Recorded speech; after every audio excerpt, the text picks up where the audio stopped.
Luchando por la justicia. Tu asesor legal en radio. Soluciones legales para el día a día. De los especialistas a tus oídos. Luchando por la justicia. Luchando por la justicia.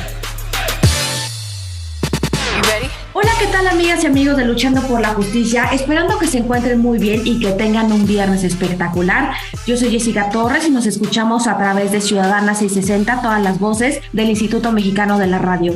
Asimismo, invitarlos a escuchar el podcast de este programa, así como diverso contenido que tenemos disponible para todas y todos ustedes del IME Radio. Y el día de hoy tenemos a un súper invitado, es un invitado muy especial, a quien le tengo especial aprecio. Y bueno, él nos va a platicar de un tema muy interesante, justamente porque, bueno, como sabemos, el próximo año habrán elecciones en el Estado de México y también en Coahuila, pero sobre todo, ¿cuál es la protección de las minorías en un Estado democrático? Y bueno, para esto tenemos al magistrado Alejandro David Abante Juárez. Él es abogado por la Facultad de Derecho de la Universidad La Salle. Asimismo, cuenta con una maestría en Derechos Humanos y Democracia por la Flaxo y también cuenta con un doctorado en Derecho por el Instituto de Investigaciones Jurídicas de la UNAM. También ha sido magistrado de circuito y juez del Quinto Distrito en el estado de Guanajuato y actualmente es magistrado electoral de la Sala Regional Toluca del Tribunal Electoral del Poder Judicial de la Federación.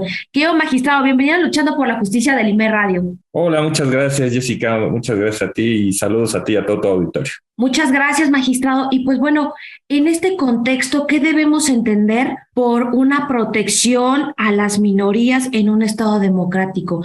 ¿Esta protección solamente es por parte de las autoridades del Poder Judicial, de todos los poderes? ¿Y estas minorías son nada más las personas indígenas? ¿Qué debemos entender por este tema? Muchas gracias, Jessica, por la invitación y sobre todo que me des la oportunidad de conversar sobre un tema muy importante en el contexto de entender lo que es la democracia como una forma de vida y no como una competencia. Y es que muchas veces el fenómeno democrático o lo que es la democracia va asociado históricamente y lógicamente, si platicáramos con cualquier persona, nos referiría que la democracia tiene que ver siempre con tomar una decisión entre todas las personas, ¿no?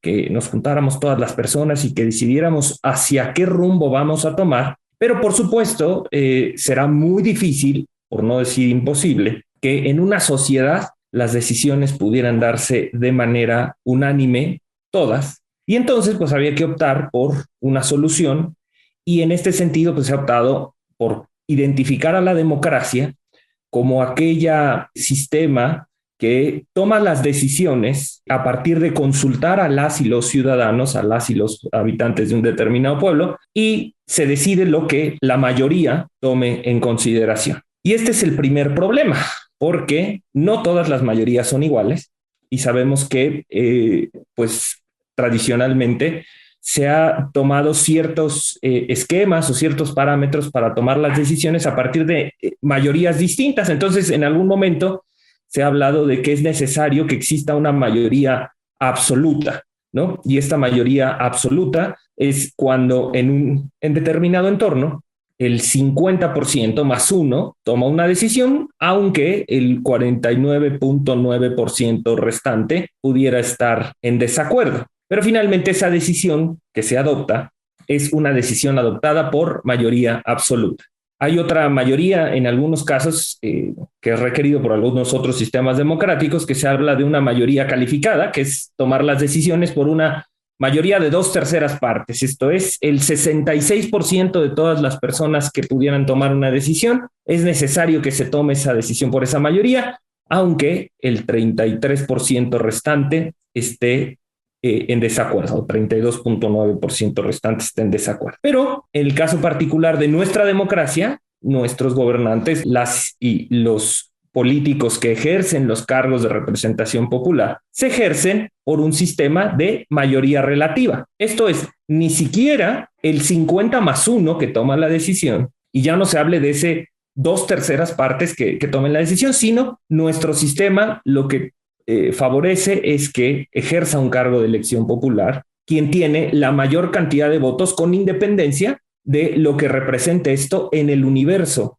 de participantes. Esto es, si alguien en una contienda muy cerrada entre 4 partidos políticos o entre 4 contendientes obtiene el 26% de los votos y los restantes obtienen parámetros cercanos al 25%, pues ciertamente ganará aquel que tuvo el 26%, a pesar de que si hacemos una revisión, pues resulta ser que obtiene la oficina o obtiene el lugar aquel que obtuvo la mayor cantidad de votos, el 26%, pero si sumamos a aquellos que estuvieron en desacuerdo con esa opción, pues resulta ser que tenemos 3/4 partes de las y los ciudadanos que no apoyaron la propuesta mayoritaria. Entonces, magistrado, sí. En este contexto, ¿se podría hablar de una verdadera representatividad aunque no participen las mayorías en cualquier elección? Es que esta es la parte relevante y por eso es que este es el primer punto que quisiera tocar. Para compensar este problema que genera la mayoría relativa, se creó una figura que es la representación proporcional y es el primer mecanismo de protección de minorías en un Estado democrático. Y es que ciertamente, en este supuesto, la suma de las minorías termina siendo, como claramente lo adviertes, la mayoría de quienes participamos en una elección, pero ciertamente no tenemos, por nuestro sistema, la posibilidad de llegar a que la opción que nosotros escogimos tenga el encargo de elección popular. Entonces, lo que se hace es atemperar este problema que se genera con la mayoría a partir de dar espacios a personas que representen a esas minorías proporcionalmente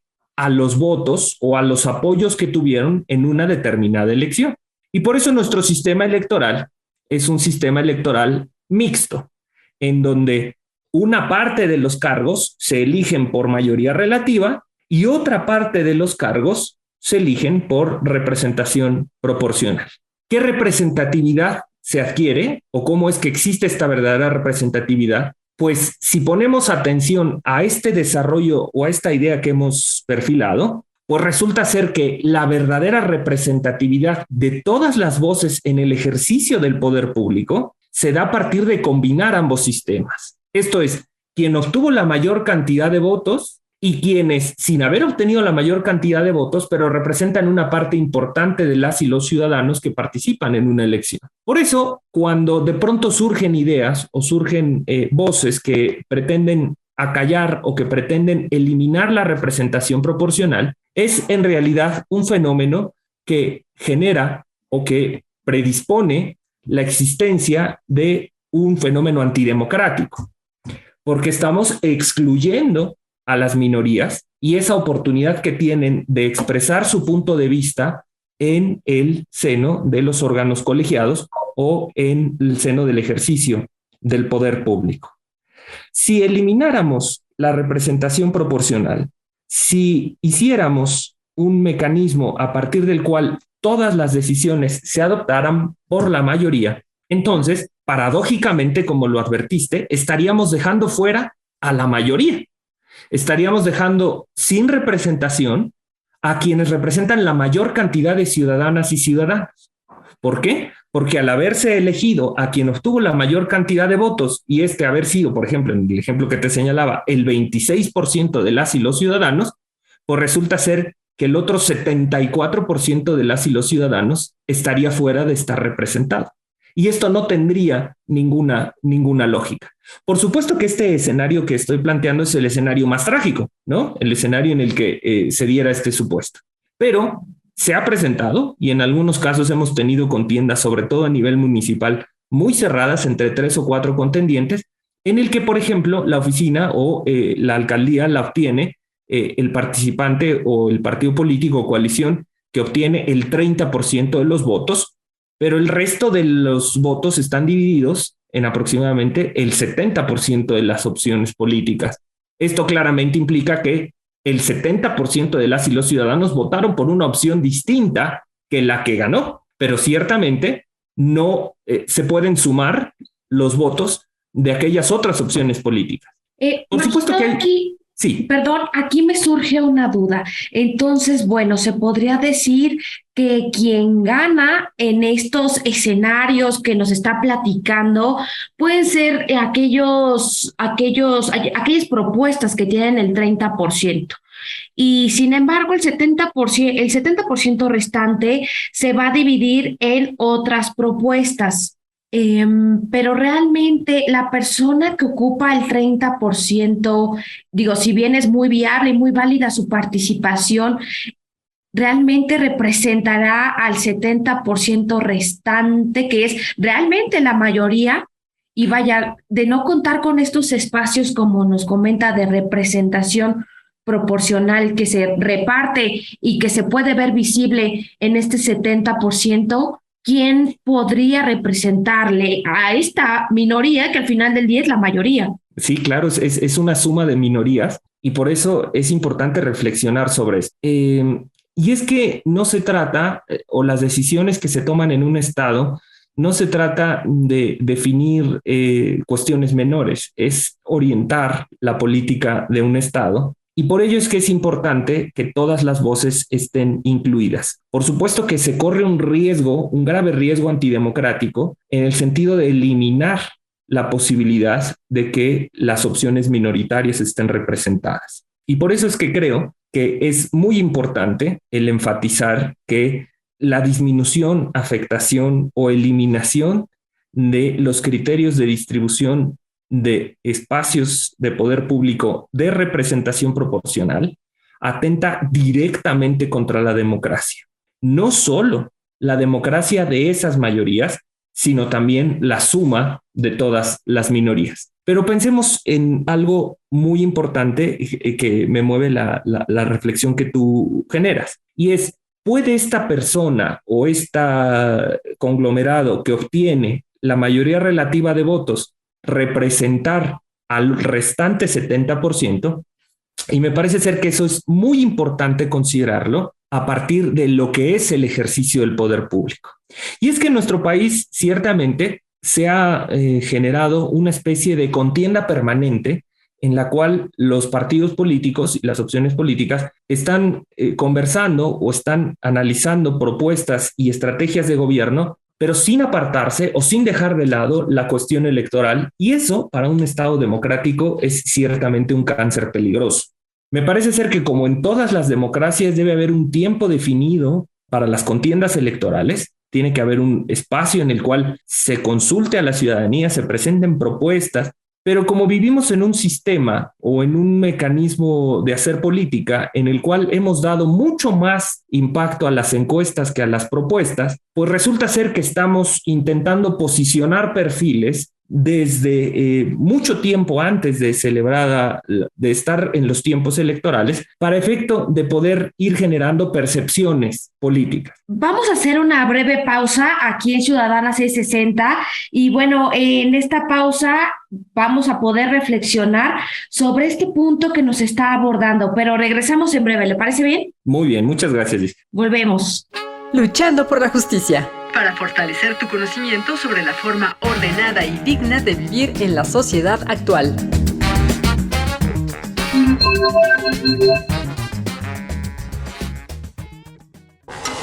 Luchando por la justicia.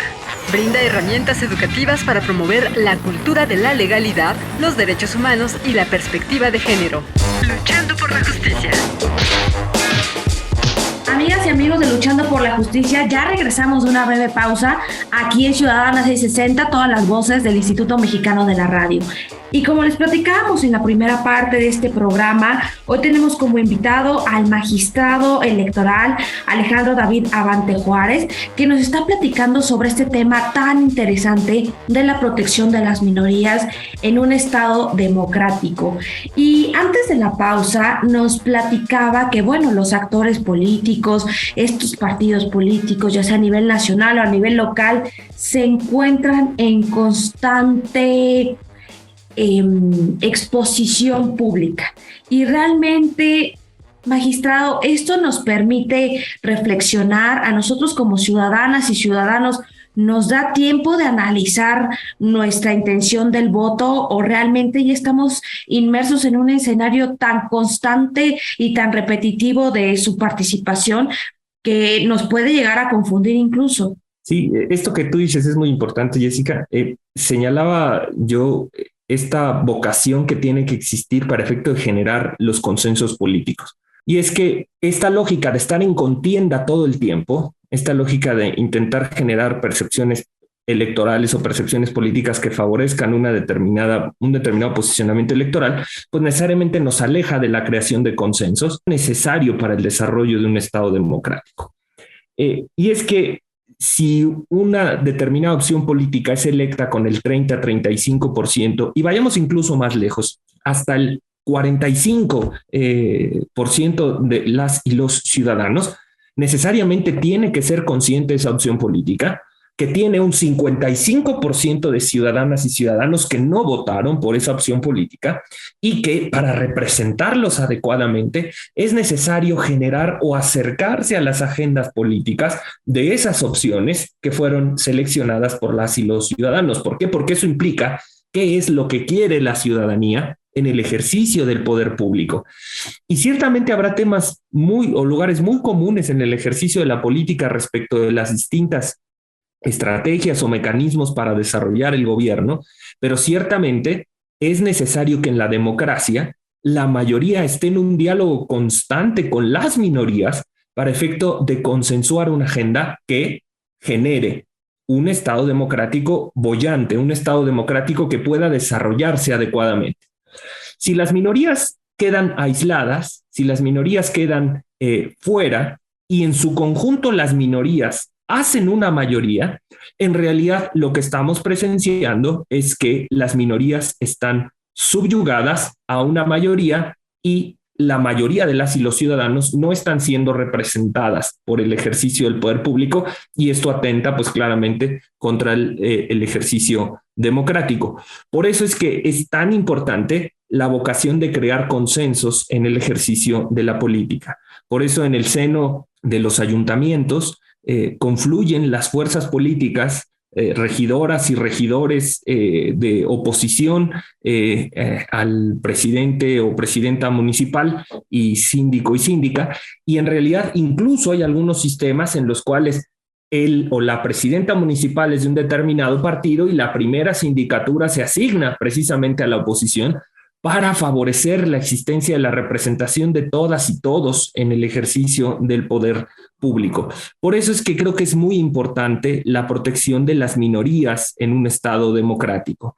No es buena idea eliminar la representación proporcional ni disminuir la presencia de legisladoras y legisladores o regidoras y regidores de representación proporcional. Por supuesto que esto lo que hace es atentar contra el sistema democrático y tarde o temprano, pues atenta contra esta decisión mayoritaria que, entendida desde el punto de vista democrático, pues tiene que ser la participación de todas y todos. En este contexto, magistrado, ¿qué debemos entender por minorías? Porque realmente constantemente lo estamos escuchando y sobre todo también cuando van a hacer elecciones, que las autoridades electorales como el INE o las autoridades a nivel local de cada estado de la República están diciendo de la participación de las minorías, cómo es su participación y si realmente están representadas.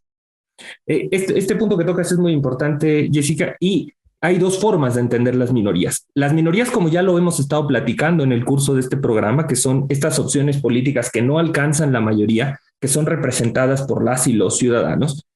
Y otra distinta, que es la participación de los grupos minoritarios que han sido sistemáticamente desfavorecidos por el Estado o por el propio sistema social en el que nos encontramos. Y dentro de esto, pues por supuesto, está la participación de minorías, como el caso de la comunidad LGBT, está el caso de las personas con discapacidad, los adultos mayores, las personas migrantes, particularmente, o la paradoja en el caso de las mujeres, que a pesar de ser una mayoría, pues resulta ser que en la representatividad terminan siendo una minoría, y todas estas grupos sistemáticamente discriminados, pues se insertan en una sociedad que está acostumbrada a discriminar.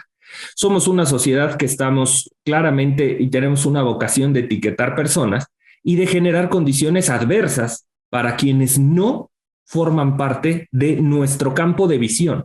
Y es que ciertamente tenemos un grave conflicto a partir de ser una sociedad que diseña espacios, diseña entornos en protección a quienes forman parte de la mayoría del conglomerado social, pero dejamos de lado o ignoramos las diferencias importantes que tenemos con otras personas que necesariamente requieren una protección.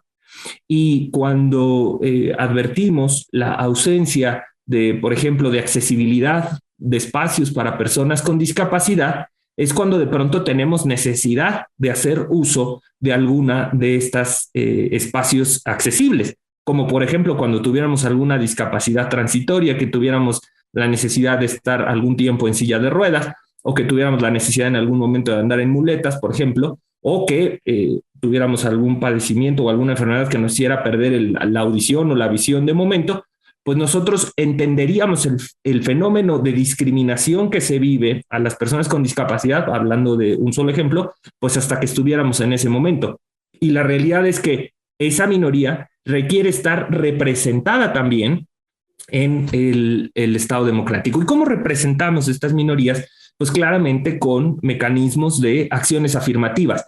Este concepto que resulta ser muy técnico, que no es otra cosa sino más que reservarle espacios en los órganos de deliberación política a personas que formen parte de esas minorías. ¿Para qué? Para que lleven la voz de esas personas a estas discusiones. Recientemente, pues el grupo desfavorecido que vio ingresar o que vio primeramente ingresar estas acciones afirmativas, por supuesto que fueron las y los indígenas, y ahora en la elección anterior pues se ha incorporado también las personas migrantes, las personas con discapacidad de manera muy importante, generando acciones afirmativas para que quedaran dentro de los congresos. Pero en algún momento estas acciones afirmativas, por ejemplo, también favorecieron a las mujeres. Hace muchos años, cuando la representación política de las mujeres era muy mínima, se crearon estas acciones afirmativas para efecto de que cuando menos en algún momento el 30% de las candidaturas fueran postuladas mujeres para efecto de garantizar que participaran en las contiendas. Pero como en todos los supuestos, se generaron escenarios en los cuales se intentaban dar vuelta o se intentaba evitar cumplir estas acciones afirmativas, ya fuera mediante el fenómeno de lo que en su momento se identificó como las Juanitas, que no era otra cosa más que postular a una mujer propietaria con un suplente hombre, y cuando se accedía al ejercicio del poder público, se presentaba la renuncia a la mujer para que accediera el hombre. Esto tuvo que ser frenado judicialmente por el Tribunal Electoral del Poder Judicial de la Federación, y en su momento se generaron las condiciones para efecto de impedir que esta simulación siguiera afectando la representatividad de las mujeres. Ahora que se crearon las acciones afirmativas en favor de todas estas comunidades, a favor de todos estos conglomerados sociales sistemáticamente discriminados, pues tampoco ha sido la excepción. También se han presentado fenómenos a partir de los cuales se han pretendido defraudar estas acciones afirmativas por parte de los partidos políticos, pero sin embargo, bueno, pues los tribunales estamos ahí para efecto de escuchar y atender los reclamos que la ciudadanía tenga al respecto y generar, por supuesto, soluciones de manera que se pueda proteger la representatividad de estas minorías. Magistrado, justamente, bueno, ya se nos está acabando el tiempo y quisiera pedirle que en un minuto nos diera una conclusión sobre este tema de la participación y también de la protección de las minorías, en este contexto también que si llegaran a desaparecer estos espacios de representación de las minorías, vaya, de la existencia de mayores actores o perfiles partidistas o políticos, etcétera, y también de la que también implicaría una representación de los grupos históricamente discriminados, ¿qué sucedería? Mira, yo lo resumiría en lo siguiente. La verdadera vocación de un Estado democrático se mide en la medida en la protección que sus minorías tienen. Si un Estado es verdaderamente democrático, lo que persigue es la inclusión de todas las personas. y en ese sentido debe proveer mecanismos que protejan a las minorías, no solo aquellas minorías que son de carácter electoral, sino a estos grupos sistemáticamente discriminados y desfavorecidos, de manera que las voces del conglomerado social en su conjunto puedan ser expresados en el ejercicio del poder público y materialmente alcancemos una verdadera representatividad. Creo que ese debe ser la vocación del Estado democrático, proteger que todas las personas sean escuchadas y que todas puedan formar parte en la toma de decisiones. Bueno, pues ahí tenemos toda la información. Magistrado, ¿dónde podemos contactarle, seguirle en redes sociales? ¿Alguna publicación de carácter gratuito, de fácil acceso para la audiencia? Sí, gracias, Jessica. Bueno, mira, pues les comparto mis redes sociales. Estoy en Twitter e Instagram como @AlexAvanteJ y pues ahí constantemente estoy haciendo algunas publicaciones, algunas remisiones a algún contenido que considero importante. Y sobre todo, bueno, pues ahí están al acceso de la ciudadanía para efecto de que, bueno, si tuvieran alguna inquietud, pues estoy atento a escucharles, porque ciertamente la vocación de un servidor público y más la de un juzgador es la de escuchar a las y los ciudadanos para hacer o tomar las mejores decisiones. Magistrado, pues ahí tenemos toda la información que nos comparte de cómo poder contactarle, asimismo de todo este contexto que, si bien pareciera tan lejano esta protección de las minorías en un Estado democrático, la realidad es que vivimos inmersa en ella todos los días y tenemos que ser partícipes de lo que ocurre en nuestro país. Yo soy Jessica Torres y espero que tengan un excelente fin de semana. Hasta luego, bye. Gracias, magistrado. Hasta luego, pásenla bien. Cápsula de la semana. Un 24 de noviembre de 1957 murió Diego Rivera, quien fuera un reconocido pintor mexicano. Se destacó como muralista fuertemente influenciado por la ideología comunista. Su trabajo también fue reconocido en el mundo, que traspasó fronteras. La UNAM fue un lugar emblemático para el artista, donde dejó su legado a través de obras intituladas La Universidad, la Familia y el Deporte en México, en el Estadio Olímpico Universitario, cuyas obras fueron definidas por el autor como la realización más importante de su vida. También plasmó en un muro del palco rector en el Estadio Olímpico Universitario el símbolo de la Fundación México Tenochtitlán. Entre sus obras destaca La Creación, realizada en San Ildefonso. Luchando por la justicia. Promueve el pensamiento de respeto a los derechos humanos Y que las diferencias individuales no sean argumento para justificar la desigualdad, el maltrato o la discriminación.